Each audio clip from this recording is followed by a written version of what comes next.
My name is Ruramiso Mashuba. I am a farmer from Zimbabwe, as well as the Global Farmer Network Africa lead, alongside with Patience Kuku. Today, I'm so excited to welcome you to this webinar hosted by the Global Farmer Network. Today, we will be talking about market opportunities. So before I introduce our exciting guests, I would like to tell you a little bit about the Global Farmer Network. So the Global Farmer Network was established in 2000 by farmers with a focus to connect, empower, and mobilize farmers worldwide. Our membership is formed by 260 individuals, male and female, farmer leaders from 65 countries with farms of all types and sizes. Our mission is to amplify the voices of farmers in promoting trade, technology, sustainable farming, economic growth, and food security. We believe the power of knowledge transfer, which is why we have created these webinar series. We offer multiple approaches that focus on action, collaboration, and results that showcase agriculture as part of the solution in the main challenges facing humanity. We would like to invite you to join us on our different social media handles. We've got Facebook, YouTube, Instagram, that you can connect and LinkedIn, and that you can connect and follow us. So today I would like to introduce our next guest, who's going to be talking about market. His name is Paul Temple. He's coming all the way from the United Kingdom. He's a third generation farmer on a mixed farm, beef and arable. He grows wheat, barley, and beans. He grows all these crops under conservation agriculture practices, which is very interesting to know, as that was a topic that we addressed last time. He's also the vice president of the National Farmers Union, the chairperson of the European Farmers Organization, and the chairman of the UK Levy Organization of Cereals and Oilseeds. So welcome, Paul, to this webinar. So excited to hear and learn more about markets in the UK. Well, thank you very much. And it's really exciting to be here, and a big welcome across the world. Genuinely, we live and work in global markets, and what we're trying to do is act local. So I'm just going to give you a few of the thoughts that I use to help me shape and take market opportunities. And it is genuinely difficult at the moment. Many of us feel that they're dictated by algorithms out of our control, but critically, globally, there will be a continuing growing demand for what we grow, not just as food, but for fuel and other uses as well. Now, we are shaped by volatile weather events and other events that will create our markets. So here's a few things that I add into my approach.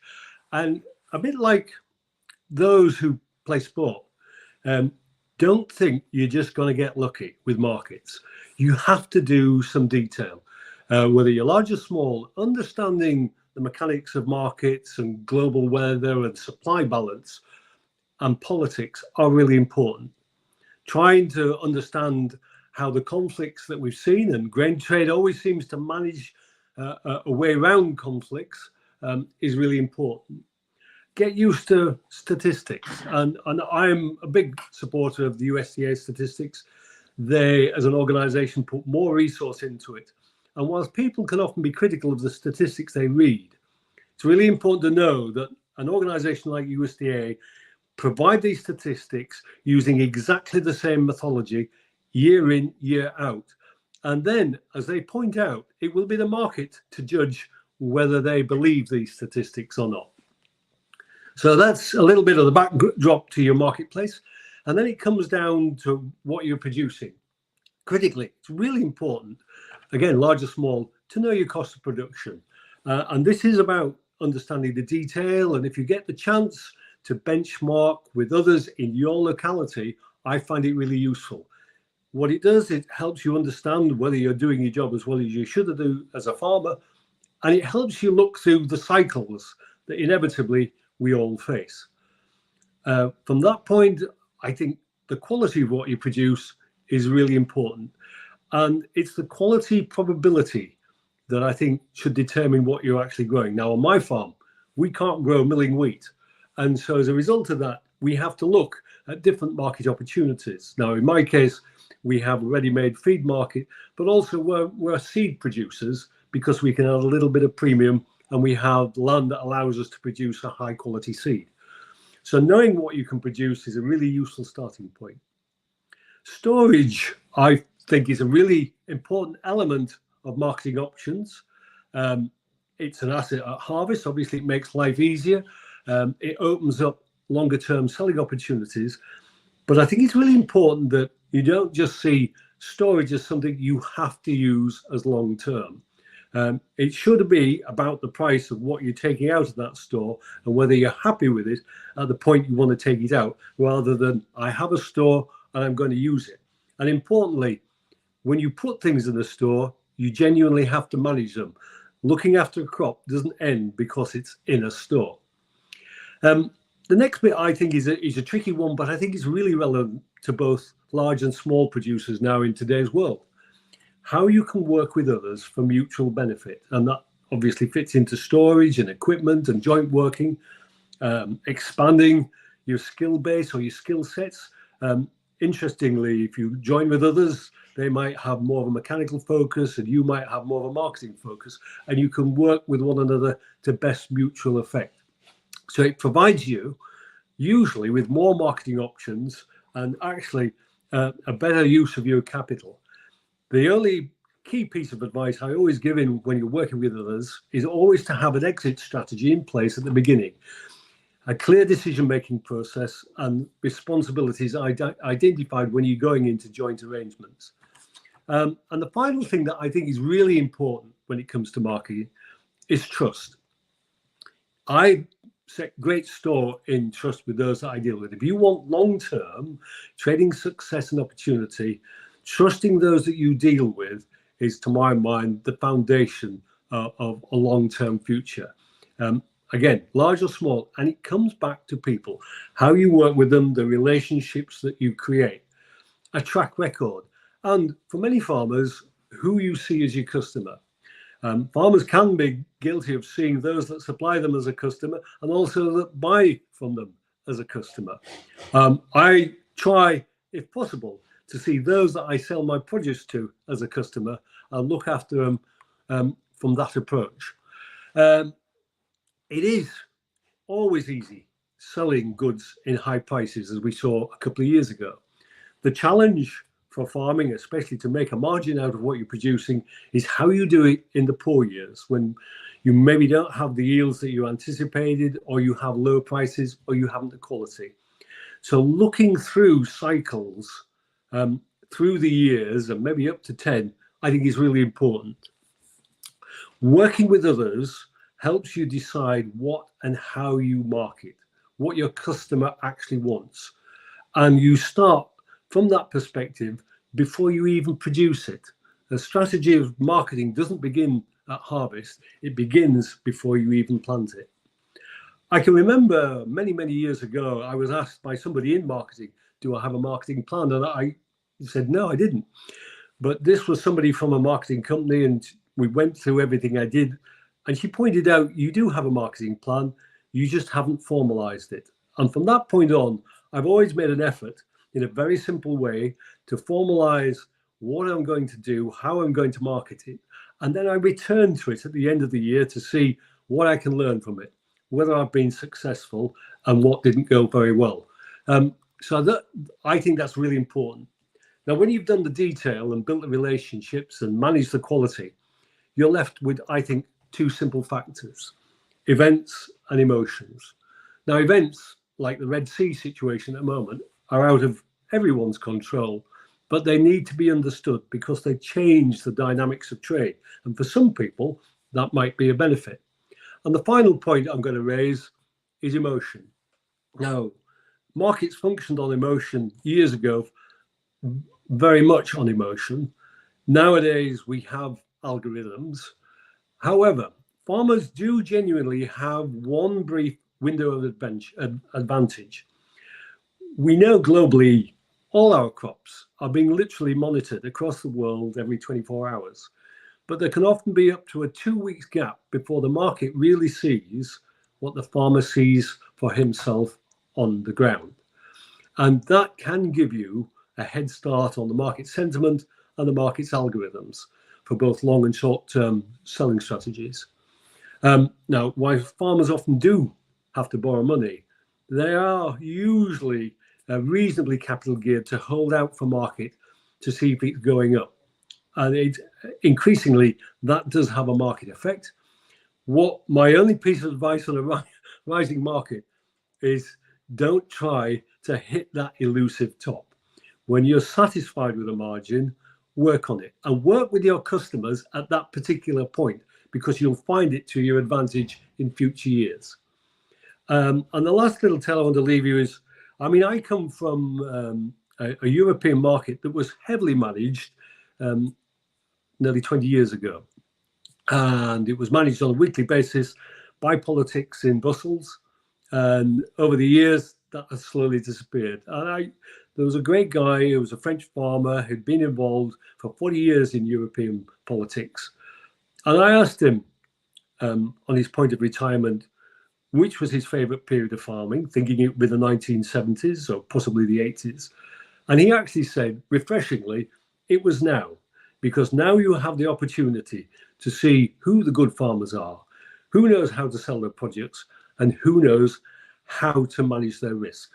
And I think, whilst the market might not be as exciting as it should be at the moment, we've got a huge opportunity, not just in food markets, but from markets that cover an awful lot of non-food areas too. Thank you very much, and I look forward to your questions. Thank you very much, Paul. I learned so much there, and the importance of relationships, creating a track record, looking through cycles. I think there's so much we can really learn and understand. So marketing is not just one season to say, how am I going to market this season, but it is a strategy. So I'm going to welcome our next guest, coming all the way from Canada, Christian Herbert. So Christian is the CEO of the Herbert Group and the managing partner of Herbert Grain Ventures, a 40,000 grain and oilseed operation in South East Canada. He is the co-founder of Marvic Ag Consultancy. He's a farmer, a coach, business management coach program for farmers.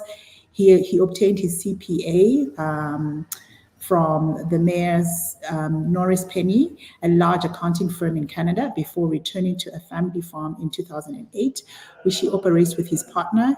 Which he operates in partnership with his wife and parents. Herbert has a unique ability to solve agriculture puzzles. So welcome, Herbert, and we're really excited to have you here. Especially, I'm excited to hear the last part that you have an ability to solve agriculture puzzles. We have so many of those. So welcome, and I'm excited to hear more. Yeah, same as Paul said, thanks for having me. And I always find my time with the Global Farmer Network interesting, because everyone's problems are significantly different. And I guess that's kind of what we talk about on our farm lots, is we kind of call problems puzzles, right? In today's world, with the amount of information available and the amount of ideas that are out there, it's kind of, let's be honest, stealing or borrowing puzzle pieces from everybody you meet and creating the puzzle that works for your operation in your country. So when it comes to markets, I was going to start, at a bit of a high level. So Canada is a large export country, as are many countries, and then you have import countries. But specifically in export countries, markets really start with the logistic and infrastructure ability of that country. So in Canada, we have a couple major railroads, and we're pretty blessed with a large number of companies that buy our product in country for domestic use, but we do export the majority of it to other countries around the world. So we're very, at risk of trade disputes, and, things like the Red Sea, et cetera, might affect us even more, because so much of our product is being exported around the world. And as a lot of the countries seem to be trending more to a populism or nationalism type theory, we have to be very careful that a lot of time spent on maintaining free trade agreements and maintaining contracts with large companies around the world that we deal with.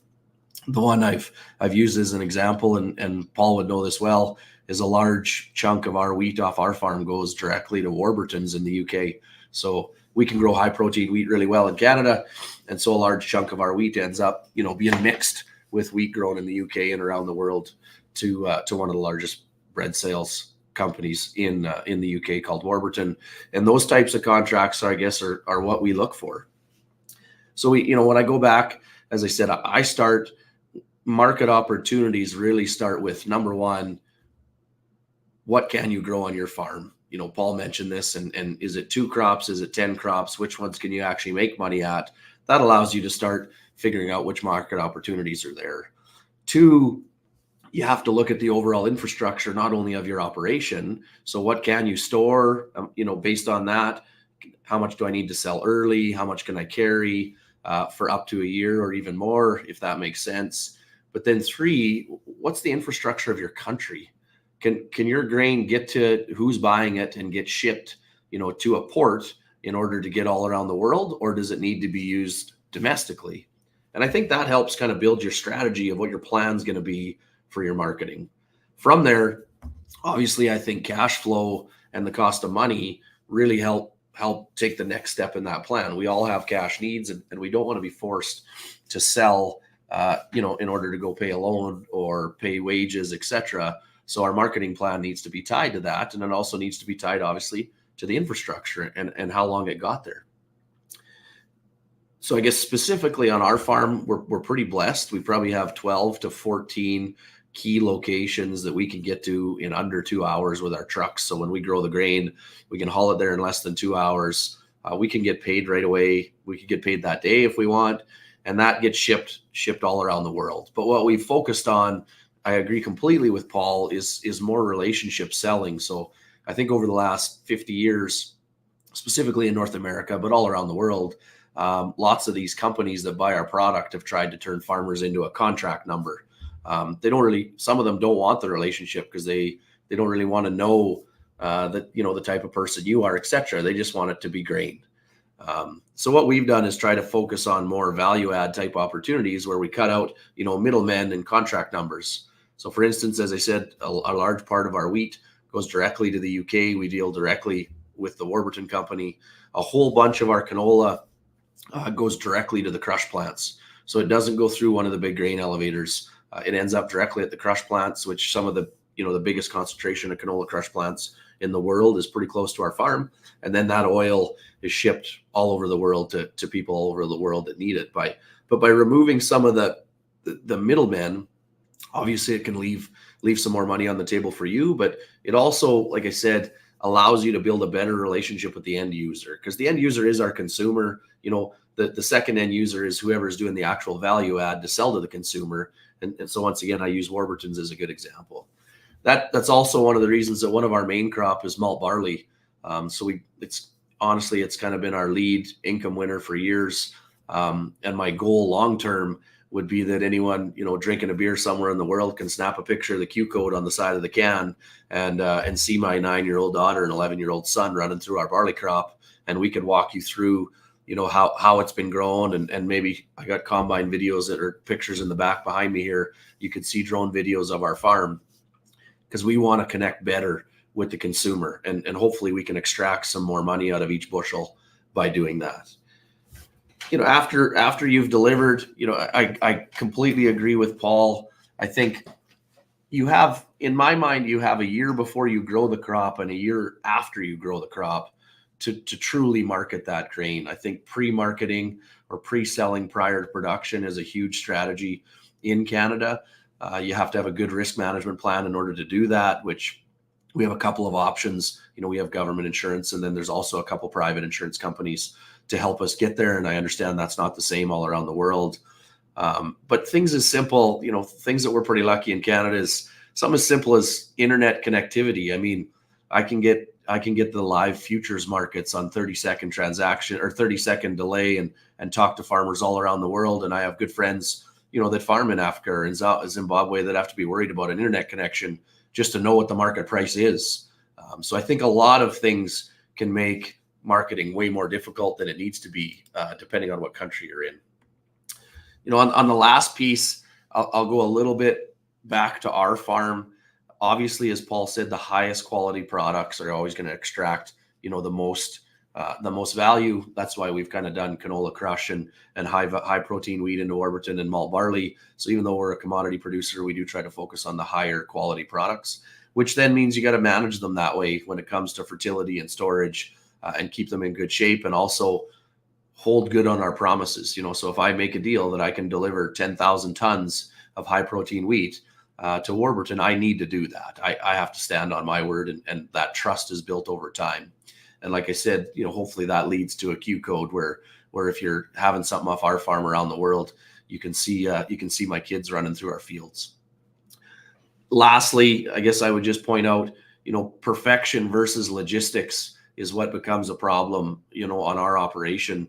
We have, as Ramiso said, we have approximately 40,000 acres, so we'll grow 60,000 metric ton of grain, which means we have to have a significant number of tons of grain being hauled every single week, which works good sometimes because our contracts, we can be a consistent supply to our consumer, but at the same time we have to manage that perfection of market versus logistics. So I think in some countries, it's very important to look at the futures market versus just your cash price, because those of us that can attain that, sometimes it's easy to use futures and online grain marketing in order to help build your plan. One last piece before I stop, Ramiso, would be, I just want to put out there that it makes me nervous that our world seems to be trending back to a populism or nationalism type policy and government. I think the success currently of the globe has been because of free trade. Canada obviously depends on it, but I think we need logical free trade and patience. I think you and I have talked about this before. It's great that Canada can export wheat to Africa, but we should also share some of our knowledge and some of our wheat traits and some of the seed that we have to ensure that a country like Africa can become completely self-sustaining for a base level of wheat as well. So I would really encourage everybody, when you're dealing with your government and your policymakers, to want to encourage free trade, right? And to not just in the trading of commodities, but in the trading of knowledge and technology. I think that honestly is better for everyone globally, especially the farmers. Thanks very much, Christian. I really enjoyed listening to you, and wow, what a storage capacity. I wonder how big our storage capacity for the whole country is. Another question for another day. I really learned a lot, and the importance of cash flow and not depending on what your crops on the ground to be able to sell. And so excited to be facilitating the question and answer session alongside with Patience. So just a reminder to our guests, please ask any questions you have. We're here today to help you and answer those questions. So I'll just go through the first question. And we have a farmer who's asking about standards. So this is an interesting one, especially maybe we'll start with you, Paul, because in Zimbabwe, we are working a lot with exporting our crops to the UK. And a lot of farmers have been looking and learning recently about Global Gap and all these standards. Do you have any standards that you need to comply by? And tell us a bit more about that. So you'd like me to talk about the standards? There's a huge amount of myths about standards. So UK farmers think they're growing and producing to the highest standard, and that makes them nervous about imports. When in actual fact, I think globally, the standards required for exports are pretty much set in stone. Nobody, and this is why it comes back to how you produce and how you store material, nobody's going to move material around that doesn't meet the standard of the end destination. The one thing you realize with shippers is they do not put things into boats unless they know they're going to get it off the boat or out of the plane at the other end. And so the knowledge of that is really important for how you produce it, how you store it, how you deliver it, and getting on a boat. And whilst for some people they might see it as an obstacle, it's just the reality of global trade. And actually, I think compared to where we were 20 or 30 years ago, the uniformity of standards are there. Effectively, the global trading world has ensured that you do have high standards.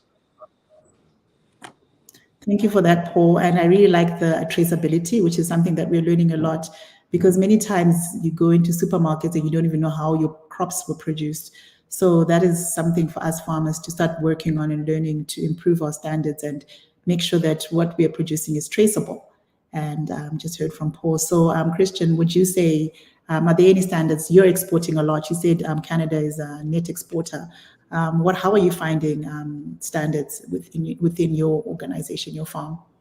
Yeah, so I mean, I think one of the unique things we find is the standards that have to take place for when we export, say, a raw product. I'll use canola around the world, where it gets exported directly, mainly to China, is one of the largest buyers, versus when we crush the canola specifically in Canada and then export it.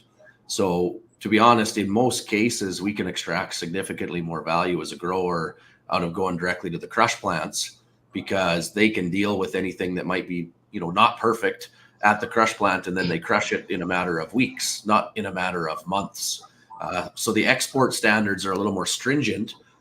Simply, as Paul mentioned, it's going to sit in a boat for a long time. The other thing too, that as a country, I would say we struggle with is there are what we would call fair standards, and then there's what we call political standards. So I think what you'll see sometimes is if the politicians aren't getting along, magically a standard won't be met, and magically a couple boats will be turned around and the market will crash. And that had nothing to do with the farmers or our product. And I think most countries around the world can share this concern.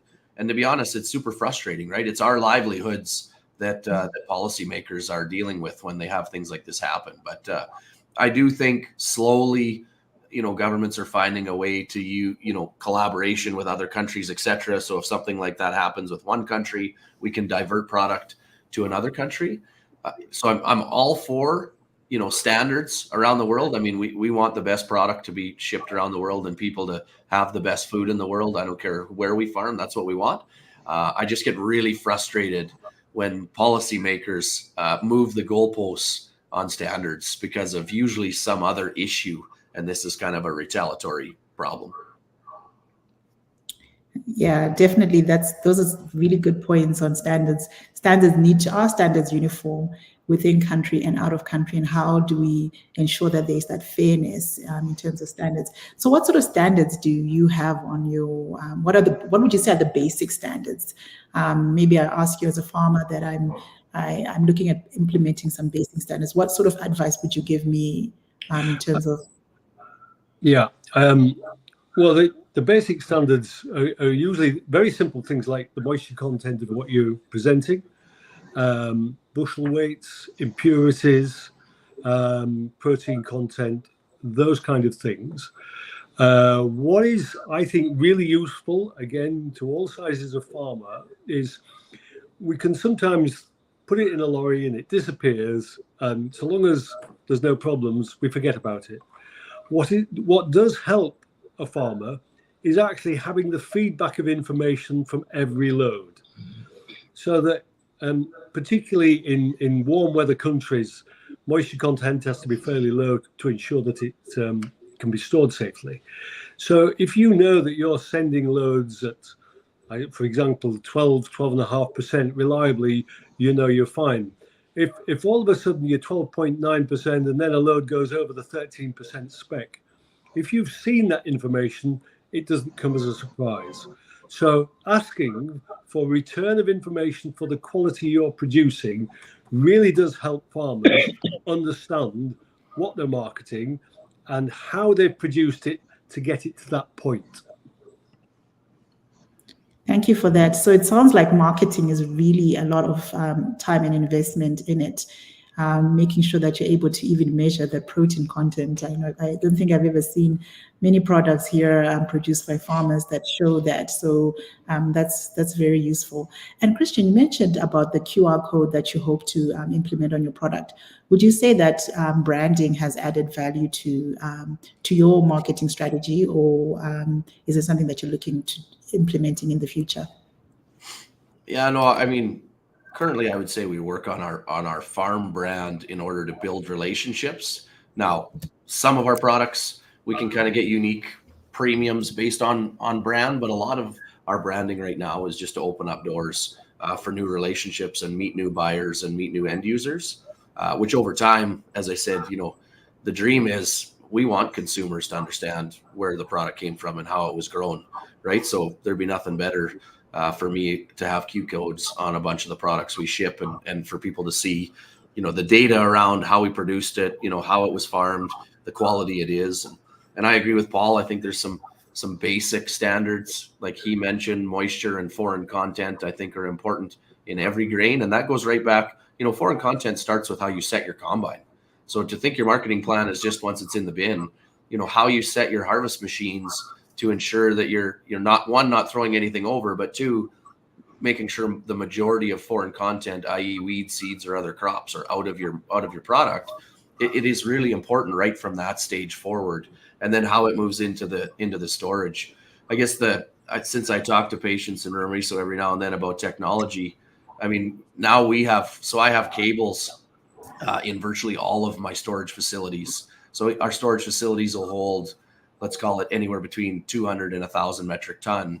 And I have moisture and temperature cables in every one of those that come directly to my phone. So we set the parameters because of, I can't climb every bin all the time. And it's live on my computer, and it sends me notifications of, hey, your grain just went up 2 degrees. You either need to turn on the aeration fan or you need to move some grain, right? So I think for those around the world that don't, but you need pretty good connectivity, patience. It has to be able to upload. But I think for those around the world that are struggling with quality control, the technology is coming, right? It's pretty interesting. We can turn aeration fans on and off right from our phones. And so I would say data management is becoming a bigger and bigger part of our marketing plan, right? We want to be able to track what field that grain came off of, what bin that went into, what quality that is, to the point that when it gets to the end consumer, eventually we're going to be able to tell that whole story. And I mean, personally, I'm excited about that. I think it's one way to differentiate ourselves within a commodity market. Christian, you're talking about the future here. Thank you, Christian. Christian, you're talking about the future here. Here in Zimbabwe, we're so used to, well, at least let me speak for myself. We're so used to just packing our produce and then going all the way, driving to the city and trying to find markets. So all this is really, let's be prepared for the future, and let's look at how can we bring this technology to assist us so that we don't have to struggle as much. So thank you so much for sharing that. So I have another question from another farmer, a young farmer who's looking at social media as a tool for marketing. Are any of you using social media, and what sort of comments would you have in terms of maybe using social media to market your produce? I think it can be useful to make people aware. I do think, as Christian pointed out, letting people understand what we do is really important. Can it add value? Well, that's going to be the challenge for all of us. In some circumstances, it can do. And that's usually when there's either a food scare or a shortage. You can make people aware of it. But I do think young people are perfectly placed to use their imagination to market things in a different way. Markets will change. And if social media actually helps you in that, if you'd asked me 5 years ago that social influencing on social networks would have been a thing, I would have dismissed it out of hand. But how can you dismiss it when these influencers are now hired by major companies to push their products? So I'm maybe not the best placed person to pass comment on social media, but I do think, like all of these things, there are possibilities. The one thing I do know, though, especially with a lot of commodities, is buyers do like to have the confidence of knowing where things come from, how they're produced, just as Christian said, and critically, they don't want problems. So anything that helps in that direction is a big plus. Anything that helps in that direction is a big plus. That's a good takeaway note from you, Paul. Thanks for that. So I have another question on contract farming. especially maybe looking at access to technology that some farmers might, like in some parts of the world, are really small scale farmers and might not be able to access all the technology you're talking about, Christian. What role do you think contract farming can come in? And have you seen other smaller farmers in Canada who might not have access to the similar technologies? What are they doing to be able to improve their marketing strategies as well? Yeah. I mean, I think we see contract farming quite often in Canada and around the world. I mean, we probably have a few people on from Argentina where I think it's pretty normal, right, that the landowner owns the land and does the marketing, et cetera, but they have all of the land contract farmed by an equipment owner, right? So in today's world in Canada, you know, I would think, especially in Western Canada, obviously we're pretty wide and flat. I can see my dog running away for a couple of days. So there's big fields. I mean, we have fields that are 500 to 2,500 hectares in size. So contract farming, if you know, let's say we have a average farm size in Saskatchewan of 3,000 or 4,000 acres, some of the equipment's bigger than that. You're definitely starting to see farms partner together, and they might own a combine together or some of the technology together.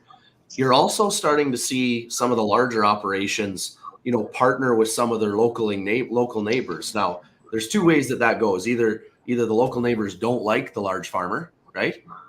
Or the local neighbors are partnering with that larger farmer to share in technology, to share in purchasing, to share in, you know, he'll maybe come do some seeding and she'll bring her air seeder or air planter back to help. And so I think you can see some contract type farming there. And then, you know, I think it's something that around the world gets used quite often when we're at, call it uneconomical farm sizes. And every country's a little bit different there. I kind of urge everyone to understand, like, what is the right economic unit for a farm size. And like I said, every country will be different, but there'll be a certain number of hectares where you can have the most efficient fixed costs when it comes to your people, your infrastructure, and your equipment.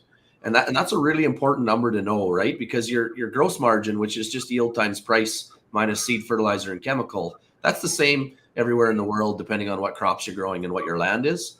But fixed cost management, you have to pay that whether or not you grow a crop. And so it's really important to maximize how much you're using those fixed costs and knowing those numbers. And that's where I think custom farming arrangements can really come in handy, is to make sure that you're kind of maximizing those economical units. So we need to know we need to make lots of calculations, not just guesses. So Patience, over to you. Yeah, so real quick, I want to jump in before I get kicked out again. And Christian, truly, technology connectivity is so important. And I want to say something, you know, you talked about free trade. You talked about free trade being very important. And we're really, really excited about the Africa Free Trade Agreement, which allows us to move produce. Would you say that it is just as important to move knowledge and technology across borders as it is to move produce? Because we are seeing that producers is not just about producing food, right? It's about markets. It's about, you know, doing it right. It's about standards. So, I mean, Paul and Christian, what do you think? You know, is that really what we should prioritize, or just, you know, even if it's at the same level, how important is that? I think it's absolutely vital. In 1985, I went to Malaysia onto a palm oil plantation and was blown away by the quality of management.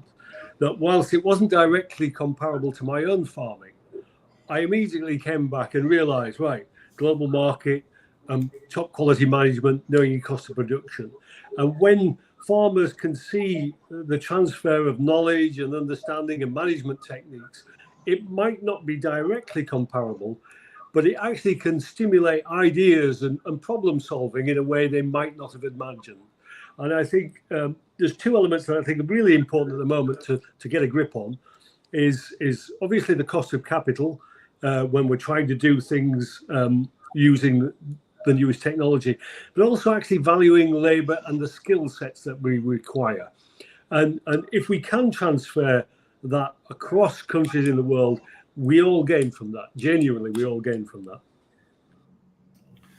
Yeah, I mean, I would agree, Patience. I mean, we've talked about this lots, and that I think the transfer of knowledge and technology is one of the most important pieces of free trade. So, but I also 100% believe we can't leave this up to government to figure out, because they have enough to, they're having a hard enough time figuring out what they should figure out, right? So I think if we were to push for things like, I look at like simple work visas. So I'll use my farm as an example. If it was easy for a young person from Africa or Zimbabwe to come on a co-op to my farm and put in 1 or 2 growing seasons, you know, from April to November, 2 years in a row. Think of the transfer. They're going to come learn everything we're doing, and they're going to go straight home and talk about that, right? Sometimes we have to look at it that way. No different than, you know, there should be some Canadian farm kids come do the same thing in Africa and Zimbabwe, so that they can understand there's parts of our life that are pretty blessed, and there's a few things we could learn from farmers over there, right? I think some of the easiest ways, where sometimes we're looking for big free trade agreements that include everything, and honestly, some of the easiest ways would be simple work visas. And I know all the Commonwealth countries we use all the time, so we get lots of young people from New Zealand, Australia, you know, Germany, and the UK. And they can get 12-month to 24-month. They call them work travel visas. So to be honest, they come work on my farm for the growing season, and then they go skiing out in the mountains for the winter, and then they go home. And that honestly would be one of the most simple steps for a knowledge and technology transfer. Would be to get more work terms around the world for, you know, people between the ages call it 18 and 30. I think it would really move things forward. And I think what's really brought this to forefront is some of the discussions we're having on, you know, ESG money and sustainability. And for instance, one of the things they're pushing globally is zero till, which is, for me, I almost roll my eyes at. I mean, we've been zero tilling since the late 80s. It's just normal practice here. I actually didn't even understand how many acres weren't under zero till production. And so that's not reinventing the wheel. There's areas of the world that are virtually doing I'm not a big fan of the term regenerative, because we let marketing people bring it up, you know, make it up, not farmers. But the things they want to deem under that management practice are virtually being done, you know, on farms around the world. We just haven't shared that knowledge and technology with everybody else. Thanks for that, Christian. So we need this, maybe we should call it a farmer visa, where anytime you need to. Oh, we lost her. I agree completely, Ramisa. I agree completely. A farmer visa, where if it's something to do with food production, there's easy visa transfers, right? And I mean, I think, don't want to plug it too much, but let's be honest, it's why we're all part of the Global Farmer Network, is for the knowledge transfer, right? It's a safe place to ask questions about how other people in the world are doing things right, but also a safe place to ask questions about, you know, what's inhibiting or what's the wall in front of your growth in your country. And so we'll have to plug Mary a little bit to say that she should be campaigning for these safe farmer visas, you know. And I say young farmers, but let's be honest, because our growing seasons are in different parts of the year, it might work really well for older farmers to come to Canada for part of the growing season, and then they get to go home for theirs. But I honestly think that would be the simplest way to transfer technology and knowledge. Now, it might be frustrating too, because wherever you go, you might learn a bunch of cool things, and then you get home and your government won't let you implement it all. But at least it lets us know what we're fighting for. Yeah, absolutely. And after, don't forget, we go skiing before we come back. So my next question is on terms of corporations. So one of our farmers is asking, do you agree in corporations that they can work in African countries? You know, when I've traveled to Europe, I've seen a lot of these banks formed by farmers. Tell us a bit about this, Paul. How do you think that these can be implemented? We already have farmer organizations, but we don't quite have the corp experience that I've seen in the US and as well as in Europe. How do you think that these can be implemented to improve marketing for farmers? They usually arise where there's a demand or need for it, where a group of farmers have a degree of enthusiasm and they come together. We were members for many years of a vining pea group that grew peas to freeze. 47 farmers came together.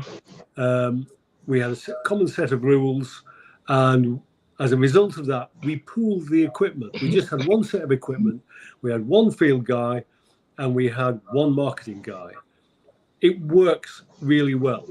But it's why I did mention that cooperation is very easy to go into.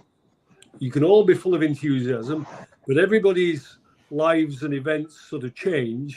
So it's really important you've worked out the mechanics for anybody to exit after a certain period of time.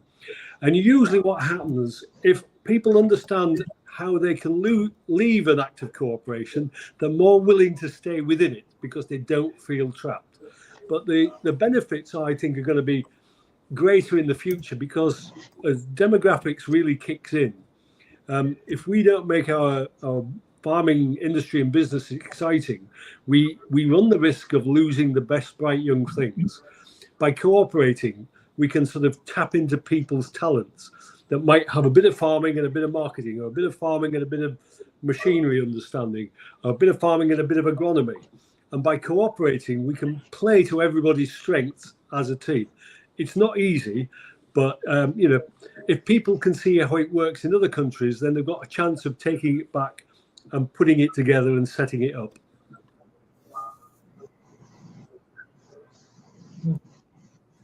Thank you for that. And Christian, have you seen corporations working well, cooperatives, working well in Canada?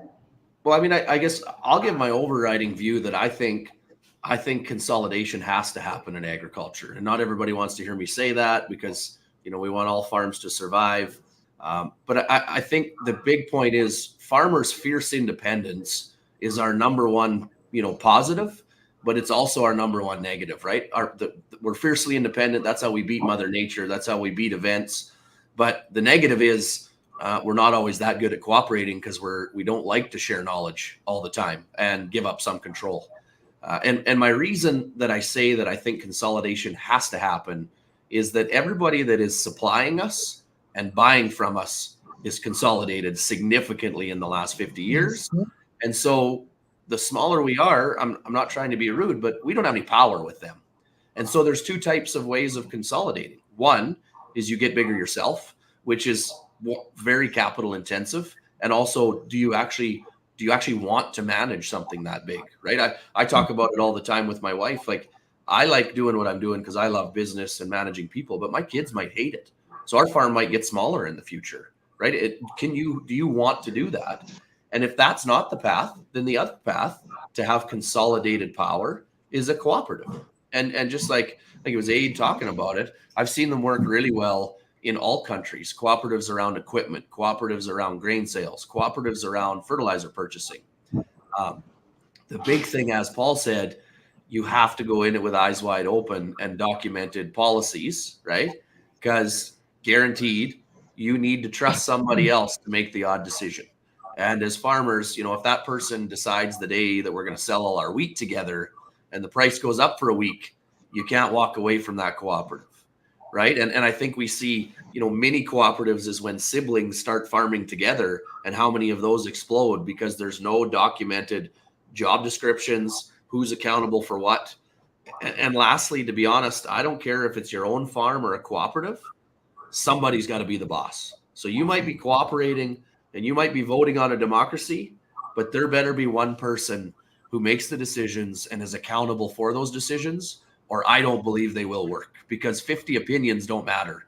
The decision matters. Yeah, and I can give you a very simple example of cooperation. I mean, we share a combine. Our farm isn't big enough to justify one. A friend and myself who are like-minded, he's in a slightly different area. We looked at our harvest dates are slightly different. So we'll share a combine.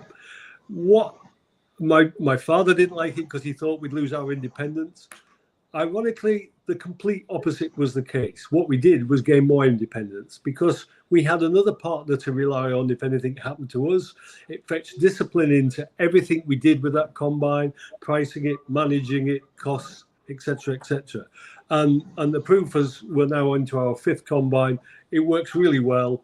And so it doesn't have to be anything fancy, but it is exactly what Christian said. Getting your decision making right, knowing your structure, and trusting people. Thank you, Paul. So it's all about creating structures. So now we're going to move on to our final segment. So thank you so much, Paul and Christian. So what are your final messages to the farmers today that have been listening and asking you all these questions? What would your final words be?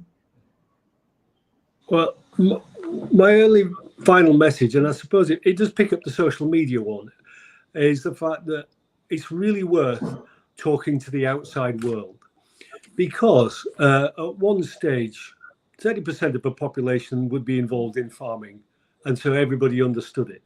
In many countries now, you're getting to where there's only 1% or less. So we really do need, and QR codes are a great way of doing it, to get out there how exciting the industry is, what we're doing, and the fact that we are using technology, we're forward thinking, so that as an industry, we're seen in a positive light. And you, Christian, your final words? Yeah, I mean, I think I'm going to kind of go down Paul's path. I mean, when I first got asked to do this, my head, when it came to marketing opportunities, went straight to the grain we produce and where we sell it around the world, and the infrastructure required to do that. But I mean, I think we need to think of marketing in all areas where we can improve our operations, right? So one is how we sell our product. Two is how we buy our product. But three, globally, one of the big things is how do we find good people to help us keep doing what we're doing? Because whether you're going to consolidate or use a cooperative, we need to continue to get people excited about being in agriculture. And then the fourth piece is, I hate to call it, but in today's world, we almost need to maintain our license to farm, right? We need to maintain the trust that we are feeding the world properly, and nutrition is at an all-time high, right? And so, you know, your social media question said this. So same thing, tell you a story, 2.5 years ago, we actually hired a part-time PR and social media consultant to work with our farm. Because I do a little bit, but I'm on Twitter a little bit. I'd have to get my kids to help me more. But really learning about the strategies, right? So, I mean, we have a pretty big LinkedIn profile now for both myself and the farm. And why are we doing that? Well, that's because that's where the majority of CEOs are that are going to buy our product, right? And we need to build a relationship with them. I don't just want to know my local grain buyer. I want to know the person that runs the company, and I want them to know me, so that when we have an opportunity or a problem, we can deal with that, right? You know, we'll use Twitter for sharing knowledge about farming and hopefully transferring it back and forth. Now, of course, it can get a little bit negative sometimes, but you know, as can all social media. And I mean, and we've had great success with using Facebook and Instagram for two reasons. One, to help educate consumers and the general public about what we're doing. You know, things as simple as the cab kits or the meal warmers. So, I mean, we put meal warmers in our tractors because we run 24 hours a day and seeding, and we have little frozen meals that go out, and the crew cooks them for themselves in the tractor cab. It was like one of our highest social media posts ever. And to us, that's just normal. But we had comments from farmers around the world, right? And then secondly, what Facebook and Instagram can do is share the story of your operation with people that might possibly want to come be part of your team, or come for a co-op, or come learn more. So whether that's, you know, a young person from New Zealand that wants to come work for us, whether that's the CEO from a company in the city that wants to come learn more, or to be honest, we usually have at least 1 or 2 grade 3 classes from local schools and from city schools come out to the farm to learn more about what we're doing and get in the equipment. And, you know, we have them push Smarties into the ground because they understand what a Smartie is, and that can be seed with a seed treatment on it. So I do think marketing is a bigger picture, right? We have to do a good job of marketing our product, but really do a good job of marketing your operation and marketing agriculture and the opportunities it can create, you know, not only for you and your family, but for the industry as a whole. Thank you for that, Christian. Wow, what an event today. Thank you so much. I'm always inspired listening to you and, you know, learning about all the technologies that are possible, you know, and planning for the future. Thank you very much for coming all the way from Canada and joining us today, and for Paul from all the way from the UK. and being part of us, and my co-facilitator, Patience, although our network was up and down. Thank you so much for being here. We really appreciate you. And, you know, I've learned so much as a farmer, and realizing that relationships, we can use social media. It's about trust. It's about the people. It's continuously about improving your strategy. So today you might not have a good strategy, but as we continue building each other as international and global farmers from all around the world, we're here to transfer knowledge and hear what other people are doing and learn from each other, as well as even like debate. Should we have corporations? Are they good? Are they not good? What are the advantages? What are the disadvantages? That's what these platforms are for. So thank you very much to our audience. It's coming all the way from various countries. We really appreciate you, and thank you so much for the questions. Remember to continue asking questions. This platform is open. You can ask your questions even after the webinar, or send it over to another farmer who wasn't able to join or had poor connectivity, and we're happy to also go through those comments and answer when we can. So thank you again. And I would like to remind our viewers that we also have another webinar that is coming up on the 7th of March. On the webinar, we'll be talking about water efficiency in complicated locations. So I think that is definitely a webinar to be part of. If you're in a country like Zimbabwe, where we've been experiencing severe droughts, you understand that it's important for us to understand why we need to conserve moisture and conserve the water. So thank you again, our viewers. Please don't forget to follow our social media handles for more updates on what's coming up with the Global Farmer Network. And to everyone, thank you very much. And this is goodbye.